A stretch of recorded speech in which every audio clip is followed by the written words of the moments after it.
Hello everyone, AVM institute of mathematics के इस YouTube channel पर आप सभी का स्वागत है।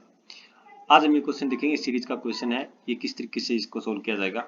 यहाँ पे किस तरीके से दिया गया है कि ये सीरीज दी गई है n, और यहाँ पे क्या है स्क्वायर रूट n की पावर n 2 की पावर n, और यहाँ पे n की पावर n प्लस 1 भी। यहाँ पे an का काम कौन कर रहा है, n स्क्वायर रूट n की पावर n और अपॉन में क्या भी 2 की पावर n n प्लस 1।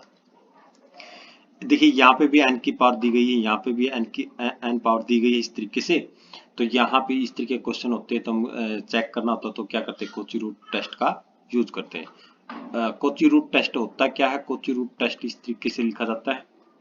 यदि आपके पास an कोई भी nth टर्म इस तरीके से दी गई है और nth टर्म पे हम क्या करते हैं 1/n पावर करते हैं, और एक l वैल्यू आती है। l यदि आपकी लेस देन 1 है तो क्या आता है, कन्वर्जेंट आती है।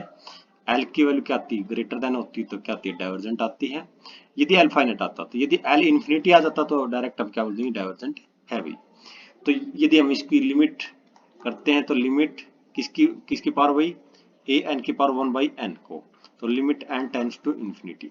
देखिए ये फॉर्मेट किस में चेंज हो जाएगी, जब a की पावर n की पावर क्या करते हैं, सॉरी 1/n करते हैं तो क्या आएगा, इसमें क्या चेंज देखने को मिलेगा, n plus square root n, यहाँ n की पावर n है ना, सॉरी n है ना, और इसकी पावर 1/n करेंगे तो n से n कैंसिल, और नीचे क्या आ जाएगा 2 की पावर n है तो यहाँ से 2 की पावर n है तो n कैंसिल, और यहाँ पे इसको किस तरीके से लिख पाएंगे, n 1 प्लस और 1/n इस तरीके से भी। देखिए यहाँ पे हमने क्या किया, n प्लस 1 था ना, और इसकी पावर 1/n किया तो n, जब इसको सोल्व किया तो 1 और 1 प्लस n, इसको क्या कर दिया इसके नीचे और इसके नीचे, तो इस तरीके से लिखा जाएगा या नहीं लिखा जाएगा, ये किया हमने और कुछ नहीं किया यहाँ पे।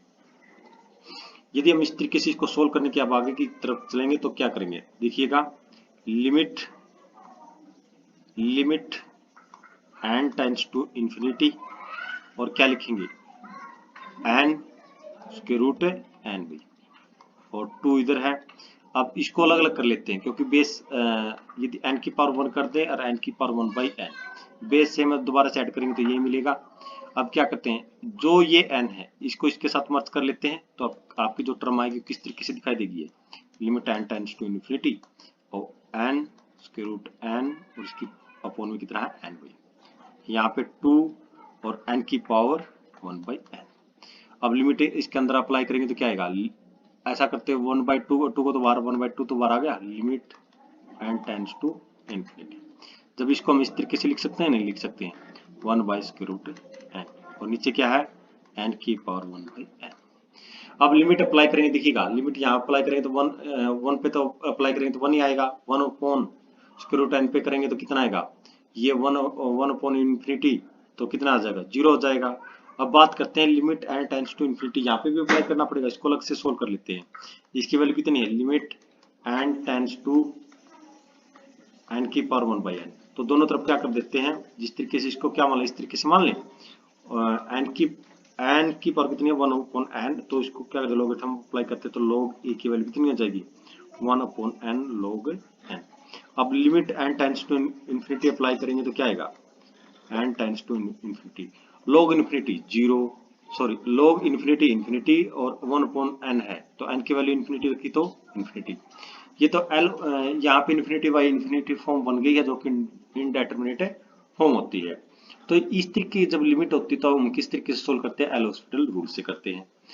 तो एल हॉस्पिटल रूल का क्या काम होता है, log n की वैल्यू क्या है डेरिवेटिव तो 1/n, और नीचे क्या है n का किसके रिस्पेक्ट में करेंगे, n के रिस्पेक्ट में करेंगे डेरिवेटिव 1, तो यहाँ पे अब limit n tends to infinity करेंगे तो कितनी आएगी वैल्यू 0, बट ये तो log a की वैल्यू 0 आई, हमें तो a की वैल्यू चाहिए, तो दोनों तरफ एक्सपोनेंशियल जब अप्लाई करेंगे तो a की पावर कितनी आ जाएगी, सॉरी a की वैल्यू कितनी आ जाएगी, e की पावर 0, तो ये आ गई 1।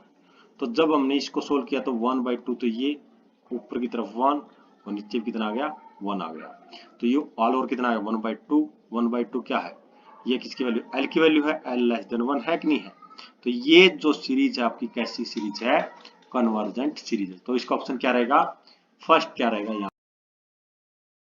यहाँ पे क्या दिया गया, if the sum of the slope of the lines represented by, इससे क्या है जो स्लोप है सम जो स्लोप का सम है और किसके इज इक्वल्स टू किसके प्रोडक्ट ऑफ देयर स्लोप्स के बारे।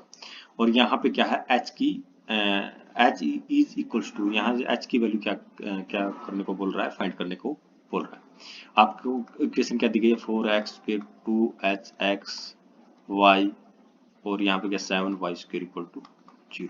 यहाँ से हम देखेंगे तो a की वैल्यू कितनी है 4 और यहाँ से b की वैल्यू कितनी है माइनस के 7। ठीक है, हमने क्या किया है इस इक्वेशन से क्या क्या कंपेयर किया 2hxy और यहाँ पे कितना by स्क्वायर।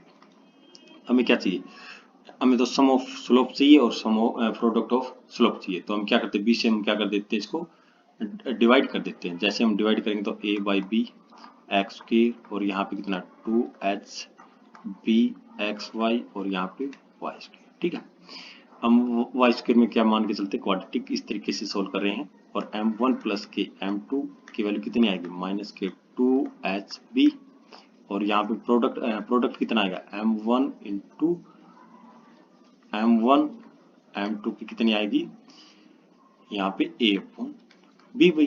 तो ये तो दोनों किसके बराबर दे रखे, दोनों इक्वल दे रखे हैं। m1 प्लस के m2 इक्वल टू है m1 इंटू m2 भी। तो यहाँ पे माइनस के 2h अपॉन b और यहाँ पे कितना a अपॉन b भाई। b से b कैंसिल, a की वैल्यू कितनी है 4 तो 2h अपॉन 4 तो h की वैल्यू कितनी आ जाएगी माइनस के 2 आ जाएगी। तो इसका फाइनल आंसर क्या रहेगा 4 रहेगा। अब एक क्वेश्चन इस तरीके से दिया गया है, इफ fx कोई फंक्शन दिया है, fx क्या दिया गया है फंक्शन दिया गया है और वो फंक्शन किस तरीके से दिया गया log, ये मैं लिख दे रहा हूं यहाँ पे क्या दिया गया fx फंक्शन दिया है log e x 1 plus x square भी। ये क्या था आपका y होता है।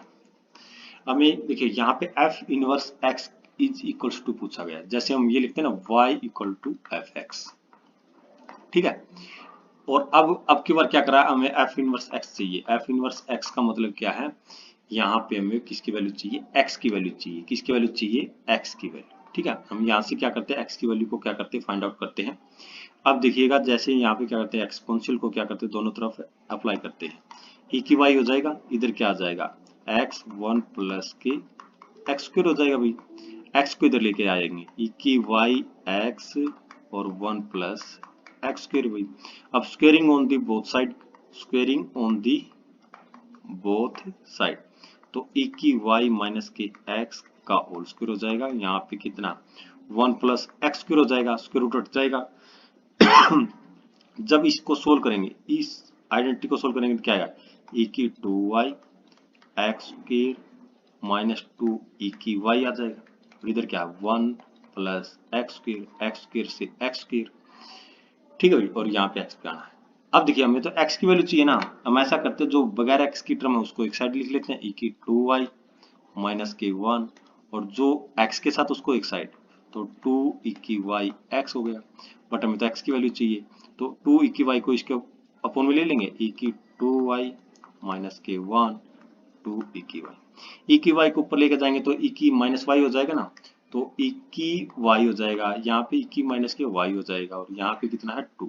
ठीक है, मैंने क्या बोला था जैसे यहाँ पे y equal to f x है तो इसी तरीके से यहाँ जब हम x की वैल्यू निकालेंगे तो वो f इनवर्स x के इक्वल होगा। ठीक है, तो यहाँ पे जब हम इसको चेंज करेंगे क्या कर देते हैं x को तो y से और यहाँ पे e की x माइनस e की x बाई 2 हमने रिप्लेस कर दिया y को x से, x को y से, तो ये फॉर्मेट आएगी कि नहीं आएगी। तो यहाँ पे फाइनल आंसर क्या रहेगा फर्स्ट रहेगा, इसका क्या रहेगा फर्स्ट रहेगा।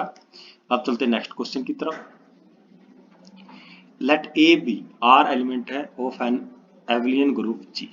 आपको क्या दिया गया ए बी बिलोंग कर रहे हैं ग्रुप में और ये ग्रुप और यहाँ पे ऑपरेशन क्या दिया है स्टार ऑपरेशन दिया गया है। तो यहाँ पे क्या है ऑर्डर ऑफ ए कितना है m, ऑर्डर ऑफ बी कितना दिया गया है n। यदि ये ग्रुप एबलियन है तो यहाँ पे ऑर्डर ऑफ ए बी का कितना आएगा भाई, ऑर्डर ऑफ आएगा एलसीएम ऑफ ऑर्डर ऑफ ए और ऑर्डर ऑफ बी भाई। तो एलसीएम कितना, एलसीएम इसका किसका किसका आ जाएगा m और n का आ जाएगा भाई। तो यहाँ पे m, तो यहाँ पे कौन सा ऑप्शन रहेगा इसका फोर्थ ऑप्शन क्या रहेगा करेक्ट रहेगा। अब चलते हैं नेक्स्ट क्वेश्चन की तरफ। क्या दिया गया है? Alpha beta are the root, किसके रूट है भाई? X square minus a x plus P.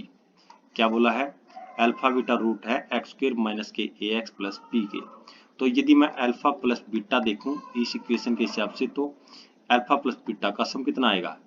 ए आएगा भाई। क्या आएगा? ये ए आ जाएगा। और अल्फा डॉट बीटा की वैल्यू कितनी आ जाएगी? बी आ जाएगी। ये रिलेशन यहाँ से पता चल गया, 149 में दिखेगा ये। बट एक साथ के साथ ये भी दिया, वी एन क्या दिया है? अल्फा की पावर एन और बीटा की पावर एन। जैसे हम ये कंडीशन बना के दिखाते हैं कुछ इस तरीके से, हम यदि हम फर्स्ट कंडीशन को लेकर चलते हैं, देखिएगा वी एन प्लस वन जो आपको दिया गया है, ये क्या दिया गया? यदि इस तरीके से लिखेंगे तो अल्फा वी एन की वैल्यू ये है, तो वी एन प्लस वन की वैल्यू कितनी आएगी? अल्फा एन प्लस वन और बीटा एन प्लस वन। यदि मैं इसको इस तरीके से भी लिख सकता हूँ, अल्फा की पावर एन और बीटा की पावर एन दोनों का सम और अल्फा प्लस के बीटा। अब ये देखिएगा, जैसे मैंने ये लिखा तो कोई ना कोई टर्म तो ऐसी आई हुई ना जिसकी टर्म हमें एक्स्ट्रा लिख दी है। जैसे कि ये तो ठीक है, अल्फा की पावर एन प्लस वन हो गया, इसकी जरूरत थी। जैसे हम इसकी मल्टीप्लाई करेंगे तो क्या आ जाएगा? अल्फा की पावर एन बीटा, ये एक्स्ट्रा आ गई, ठीक है ना। और एक टर्म और यहाँ पे एक्स्ट्रा आ गई, बीटा की पावर एन अल्फा एक्स्ट्रा आ गई। तो इनको क्या कर देंगे? हम माइनस कर देंगे। अब देखिएगा, इसको हम ऐसे लिख दें, अल्फा की पावर एन बीटा की पावर एन और अल्फा प्लस बीटा भाई। और ये क्या है? इसमें से क्या कॉमन दिखाई दे रहा है? अल्फा बीटा भाई। अल्फा बीटा जैसे ही कॉमन निकाला, अल्फा की power n n minus one और बीटा की पावर एन माइनस वन। जैसे ये है तो वी एन माइनस वन की वैल्यू कितनी होगी? अल्फा एन माइनस वन और बीटा एन माइनस वन। और वी एन प्लस वन क्या होगा? अल्फा एन प्लस वन और बीटा एन प्लस वन। ये लेके चले, इसको जब हम इस तरीके से सोल्व किया, इसको इस तरीके से लिख सकते हैं, अल्फा एन बीटा, इसको मैं क्या लिख दूं? वी एन, और ये क्या है? ए है भाई, और माइनस ये क्या आएगा? वी एन बी और वी एन माइनस वन।